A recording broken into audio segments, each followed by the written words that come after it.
before, but there is a whole new troop of Wookiees coming. So Luke, tell us a little bit about this new set of units. It is cross factional. Like it does replace the Rebellion era Rebels unit, as well as offer new stuff for the Galactic Republic as well. Correct?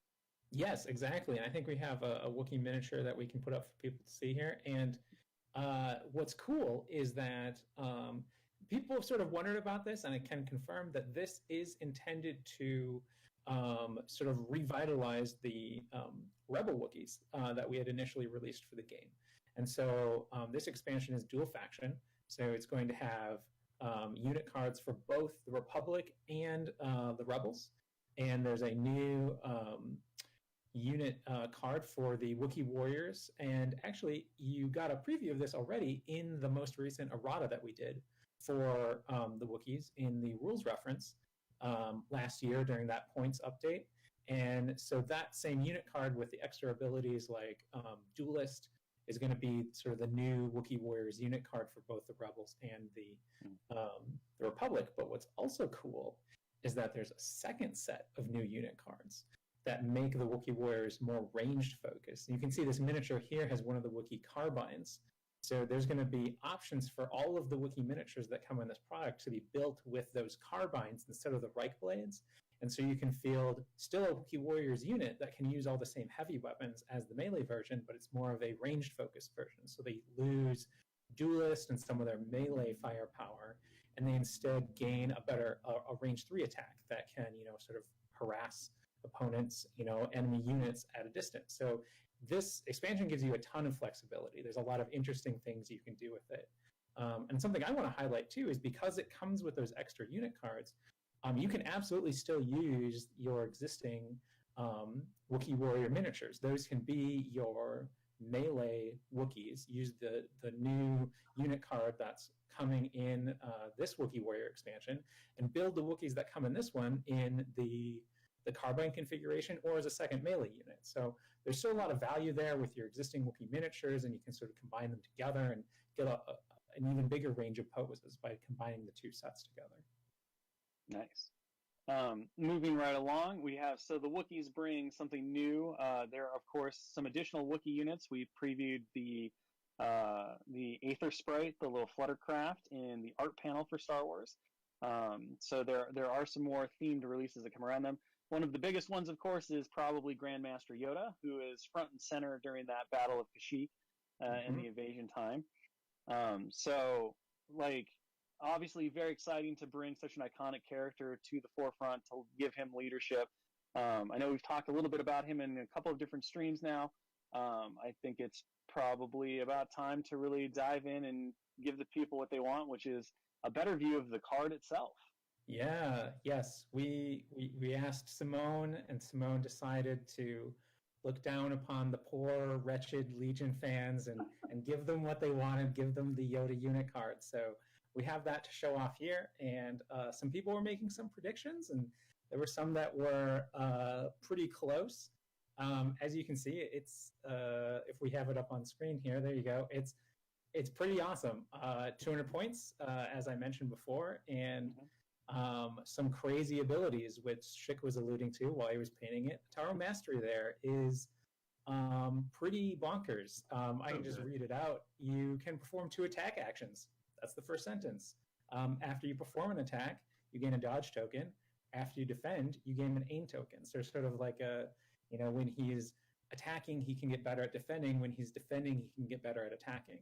And while defending against a range attack, spend a dodge token, the attacker suffers a wound for each surge rolled. So that's the same sort of secondary effect of the deflect ability. So he sort of has that rolled into a Taro Mastery. But if you notice, he doesn't need to convert, the spending the dodge token doesn't need to give him the convert surges to blocks like deflect normally does, because he already has that on his unit card. He's already that good. And he comes with a lot of other awesome stuff too. He's got Master of the Force 2. He's got Guidance, which is sort of a mirrored effect, if you will, of an ability that Emperor Palpatine has, but with Yoda, instead of allowing a unit to attack, it allows a unit to do any action that's not an attack. So, it's more for defense than for, pure attack value. Yoda is trying to guide people, not necessarily just force them into, more aggressive action.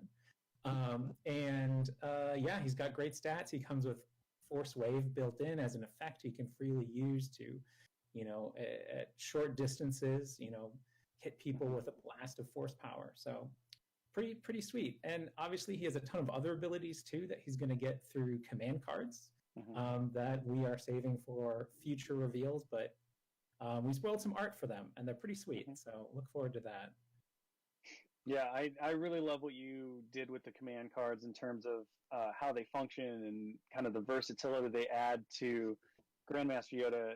I'm excited to get this guy on the table and leading my clones to ultimate victory over these silly droids. And specifically over this next droid, who will be leading the futile efforts to invade Kashyyk, which is one that I got to preview on the stream before MiniStravaganza in our build-up, the Super Tactical Droid. Yes, so that Super Tactical Droid it's kind of a mean dude.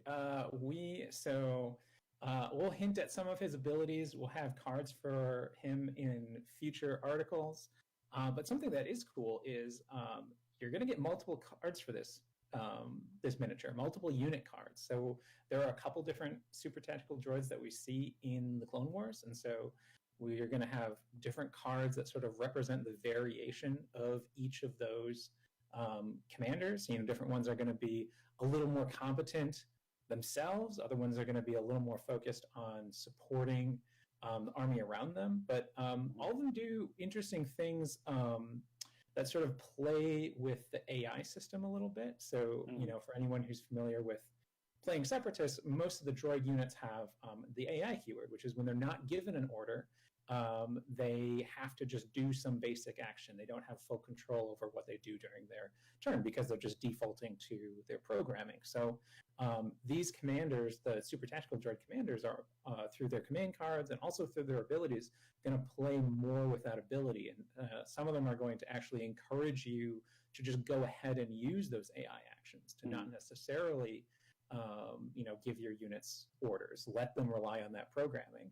And other ones are going to help you sort of negate that, not have to accidentally default to that AI programming, let you go ahead and have that full free range of actions on the turn of those units when they wouldn't otherwise. So it's a lot of cool things going on. They have a full suite of command cards that each of the different units can use. So we got exciting things for the future to talk about with this new commander unit as well.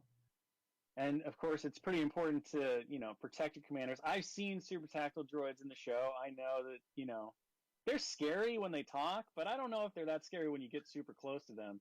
However, we're adding a new unit that can kind of help with that, right?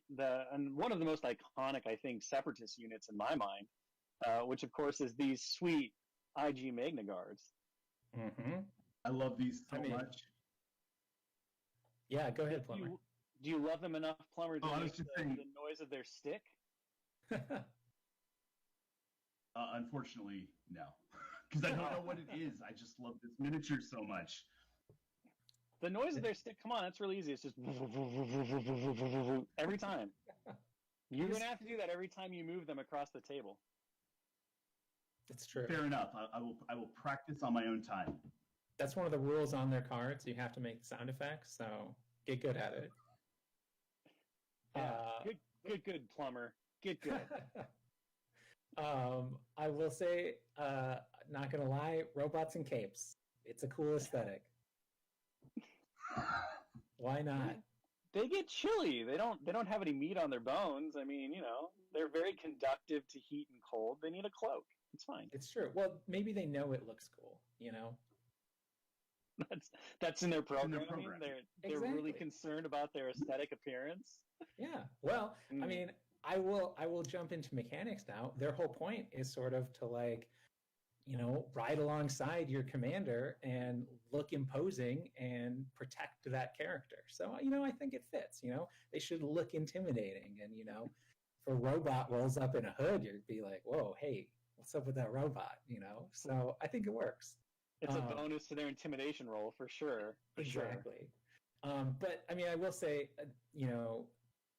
Corey did an amazing job on these miniatures because, all joking aside, like the sort of the dynamic posing that a lot of them have with that cape sort of flowing behind them, or complementing the movement of the miniature itself is really pretty cool. So miniatures wise, I think of all of the units we're talking about here in this Kashyyk wave, these are definitely my favorite miniatures.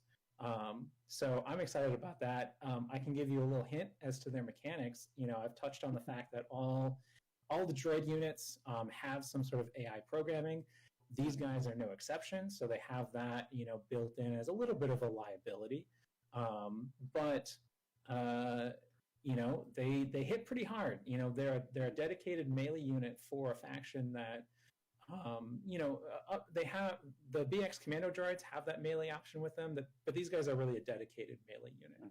So that's pretty cool to see.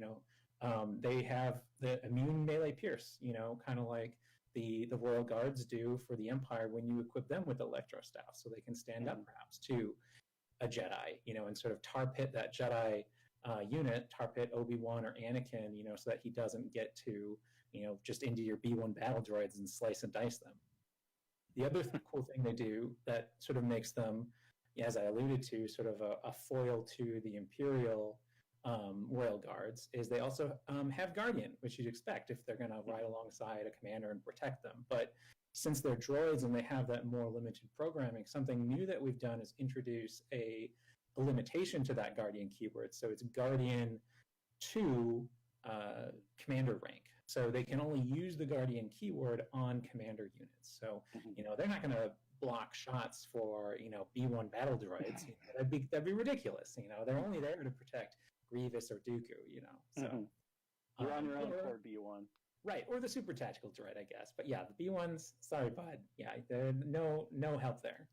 Nobody loves the B1s. And of course, talking about some of the other units which we don't have time to talk about, but we'll be talking about in the future that were spoiled over MiniStravaganza in case you missed some of the panels. The Persuader tank, which of course is pretty iconic from that Battle of Kashyyk scene as they're like rolling through the beaches and stuff with their little snail eyeballs. That was spoiled, previewed in the Legion artwork that was shown on the Star Wars panel. We're going to be talking a lot more about that, showing off some really cool stuff as we get closer to the release for those things. And there's a couple more surprises as well in the store that we'll be revealing as we get closer to their release later this year. Yep, and I believe we also were teasing at the Radanasp Fluttercraft for the Wookiees as well. It's going to be a new vehicle for them that, I guess if there's a runner-up to coolest miniature in this wave, that would be the one for me. That one's pretty wild. Again, Bexley did an amazing job with that, and we have some amazing Wookiee pilots and crew in there that I'm excited for everyone to see as well in the near future. And a basket filled with thermal detonators, because that sounds like safety. I mean, it's Wookiees, I mean, do you really expect anything else? Right. Safety third. Given how long they live, yeah, I kind of do. I feel like maybe there are long-term consequences for Wookiees when you live, to be quite old, hundreds of years old. Losing a finger will matter a lot more. That's just my opinion, man. It's just my opinion. I don't know. They just want to party. They just want to party with thermal detonators. And I believe we've reached the point, which this is my favorite bullet point on your outline that you provided for us, Mr. Luke Eddy, which is that's it, go home. Yeah. So we've reached that point in terms of this panel.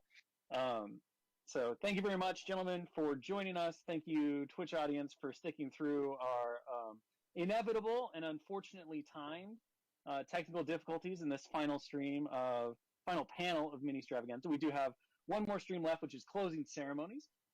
So be sure to join us for that. Simone Elliott and potentially myself, depending on how our technological foibles go. We'll be back to kind of close out this amazing 3 days that we've gotten to spend with all of y'all. Of course, continue to watch all of the social media for more latest and greatest information. And we just had a blast. I hope that you all did too, that you're excited for the future. We definitely have a lot of cool things in store. There's plenty more coming.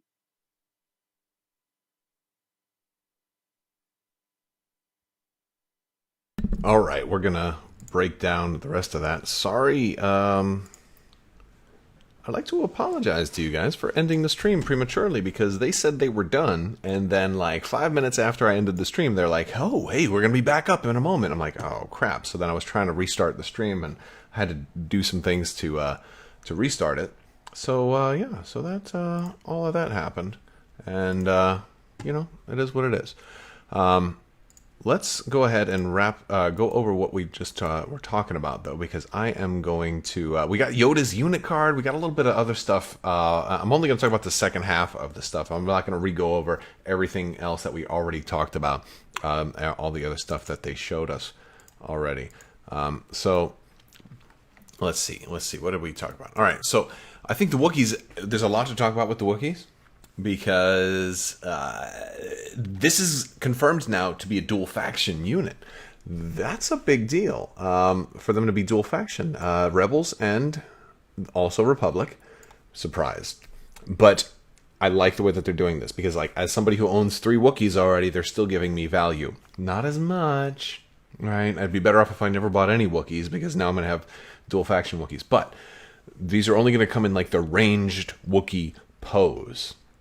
And they're going to be 2 unit cards, I think, per faction.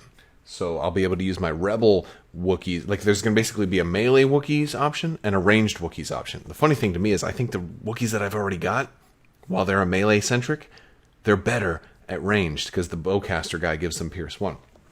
You know, they're not as good in melee. You know, like they're decent in melee, but they don't have Pierce 1 in melee, right? Which I kind of think they did with claws and ripping people's arms off and stuff. Yeah, so they're gonna have like there's gonna be all new options. Like if you're a Rebel player, you're gonna have a new way to run your Wookiees. You can have new models that you can use, so you can basically interchange the Wookiee models. Whether you want the new sculpts that are gonna be hard plastic and range focused poses, those can go with your ranged Wookiees, or you can use your Rebel versions, which are more melee focused poses. Those can go with your melee Wookiees. I don't know if the 2 versions are going to have different names or maybe just different subtexts or something like that, but I do think they're all going to be special forces. They did not say that they'd be core or anything like that. But yeah, so I'm kind of excited to see more Wookiee stuff. So that's cool. They also hinted that we'd see stuff like Duelist on some of the new stuff that's coming with the Wookiees. So yeah, that looks good. Yoda, let's make Yoda bigger. Yoda's insane. So really, really pleased with Yoda here. He's 200 points. He got a Taru Mastery. He's immune to Pierce, Master of the Force 2. 3 Force, 1 Command. I did predict that he was going to have less, like a smaller lightsaber, right? So I was thinking, well, 4 dice, but what if they're all red? I don't know if that was part of one of my predictions. Man, I've been guessing a lot of stuff right. Maybe I should be a designer. I don't know. Force Wave, though, I didn't expect him to have a built-in ranged attack. It's a range 1 to 2, blast and suppressive. So that's pretty nice, a nice little attack there too. So you don't need to give him saber throw. He's got a better ranged attack built in. So I like that. It's almost better than his, you know, you can do it twice too. That's insane. Okay, so he's got guidance, which is kind of like Palpatine's pulling the strings, but you can choose another friendly trooper unit at range 1 to 2. That unit may perform a free non-attack action. That can be any action that's not an attack. That could be like another guidance, or if you teamed up Yoda with Palpatine, Yoda could make Palpatine then do pulling the strings or something to that effect. Like if they ever do Chancellor Palpatine as a Republic guy and he has pulling the strings, Yoda will be able to make him pull the strings, right? So something like that. Maybe that's him abusing Yoda. I don't know, but now I've got to go through all the different actions and stuff and things that are potentially available for the Republic. Fortunately, there's not that many right now, but I guess quick thinking could be a good option for Padme, because you can get extra tokens and stuff like that. But yeah, that's cool. Or recover. To be fair, recover is another good option. And actually, especially good with Anakin. Think about Yoda, like if Anakin gets bombarded with force or with suppression, like that's a good way for Yoda to be like, "Come yourself, young Skywalker," and then like Anakin's like, "Recover, I am free of all this suppression." Like that's really cool. Ataru Mastery is just sick. He can perform up to 2 attack actions. Now, granted, like we've seen with the AAT, like those attack actions do consume your actions. So it's not like Yoda's got, if he wants to do 2 attack actions, he can't move. Granted, he's going to have more abilities granted through his command cards, they said. There may be a command card that gives him extra actions on a specific turn. That wouldn't surprise me. Some of the leaks that were in the elsewhere were saying oh, he's confirmed to have Spur and all this other stuff. Well, he doesn't have Spur. So there you go. He's speed 1. I'm sure he's going to get some kind of burst of speed as a command card, though. I bet you he's going to have a 4 speed card. Because that's one of the things. Like, he'll go slow most of the time, but then he'll have like 1 huge burst of speed where he surprises you. I bet you that's his 1 pip. Almost guarantee you that's his 1 pip. All right. My guess is that we would give him increase his speed by 1. He doesn't have jump, too. So I guess it would increase his speed by 1, give him jump 2, or jump 1. Maybe just jump 1. And give him a free move action. And maybe even relentless. Could you imagine if it gave him relentless, increase speed by 1, and jump 1? That would make for a really awesome, because then he could be like, boom, kill you, boom, kill you. What would that nonsense be? That'd be really cool.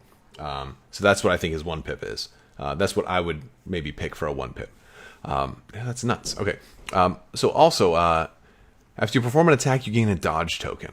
After you defend, you gain an aim token. While defending against a ranged attack, if you spend a dodge token, the attacker suffers a wound for each block roll. So he's got basically deflect built into a Taru mastery. That's really good. He's immune to pierce, and he's got Master of Force 2. The lightsaber is good, but I think his Force Wave is the better option. Especially, you're more likely to be able to attack twice with a blast and suppressive attack. That's really good with Surge to crit. Right? And the funny thing is, you don't even need... He's got Surge for Defense built in. Is this the first Jedi that has Surge for Defense built in? Like, that's really good. Well, I guess the Emperor kind of has that. He's not a Jedi, but, Force user, I suppose. 5 wounds. The leaks also said that he had 6 health. So, 5 health, like I predicted, and 4 courage. That's good. Red defense die. He's awesome. 200 points, but he is awesome. He is really awesome. Wow. Okay. We'll move on. We'll move on a little bit. We got the super tactical droid. They talked a little bit about the super tactical droid. Kind of like now they're getting into more vague stuff because they don't want to spoil too many things for this guy. Basically, that there's going to come with multiple unit cards. So for like people who wanted Kalani, people who wanted Kraken, things like that, you're probably going to get a different version, and each one will kind of function a little bit differently. I wonder if you'll be incentivized to buy multiple of this expansion, though. Like if you want to run both of them together, or maybe you can't run them both together. I missed part of what was being said there because I was stuck thinking about Yoda because they show you Yoda and then they start talking about this guy, and I still can only see green. So, but yeah, they did say there'd be different. They would handle differently. Like one might remove the AI penalties from your army and stuff like that. So that's pretty cool. Let's see what else. Then the MagnaGuards. Our MagnaGuards coming, and that is going to basically be just like the Royal Guard. Is basically what they said. It'll be a dedicated melee unit. It'll have immune to pierce when they're in melee, immune to melee pierce, and they're modifying the Guardian aspect. They'll have Guardian 2 Commander rank, so they'll only be able to do Guardian against your Commander rank. Now, Luke did say that means they won't Guardian a B1 battle droid unless your Commander dies and you nominate your B1 battle droid as your new Commander. Then they technically become a Commander rank, but that's just me splitting hairs. And they also they'd have an AI on them, but he said it wouldn't be as big a penalty. So I wonder if that's part of the Guardian Commander rank, or if they're going to have like AI dodge or something like that. Which, I don't know. I guess we'll have to see. It looks good, but that's all the extra stuff that we missed out on the first time. Again, this will all go into my recap. I will talk to you guys later. I want to thank you guys again for watching, and as always, what about field commanders? That was in the first stream. That's going to be in the wrap up. They showed us a bunch of field commanders: Clone Commander Fox, Governor Price, Shriv Sergeyev. So yeah, we got all of those previewed. They'll be up. They'll be in the Discord. They'll be in my other video. These are probably already up on social media. I don't know if AMG has posted these yet or not. So they'll all be there. All right, guys. I want to thank you so much, and as always, have a great day.